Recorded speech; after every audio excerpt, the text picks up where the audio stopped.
রাত্রে মন চাইলো একটু ভেটকি মাছের কাঁটাটা কষা কষা করে রান্না করা হোক। তো এটা ভেটকি মাছের মুড়োটা ভেজে এখানে মশলা কষানো হচ্ছে, পেঁয়াজ আদা রসুন বাটা আর তেজপাতা জিরে ফোড়ন, পেঁয়াজ ভাজা করে মশলা কষানো হচ্ছে। এই চলে এলো লবণ, এবার চলে এলো হলুদ, এই চলে এলো জিরের গুঁড়ো, জেকে ধনিয়া গুঁড়ো।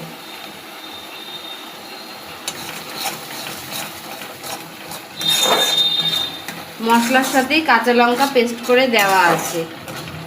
আমি 8-10টার মতো দিয়েছি, আমরা একটু ঝালটা বেশি পছন্দ করি বলে।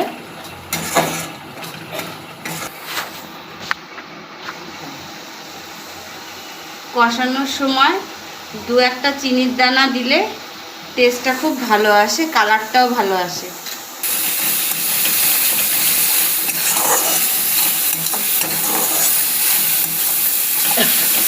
একটু জল দেওয়া হচ্ছে এখন। মশলাটা কষিয়ে নিয়ে এবার একটু ঢেকে দেবো, একটু নিমো আছে, মশলাটা কষুক। দেখছেন এখন ধার দিয়ে পুরো তেলটা ছেড়ে দিয়েছে, মানে কষানো কমপ্লিট। এইবার মাছের মুড়োগুলো দেওয়া হচ্ছে।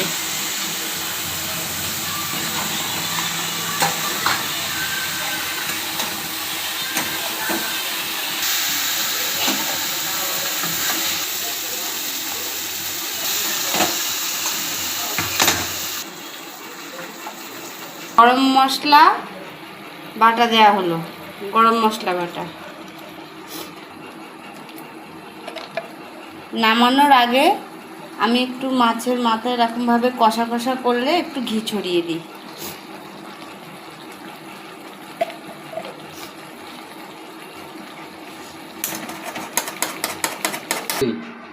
একদম গরম গরম কষা কষা ভেটকি মাছের কাটা রেডি কষানো।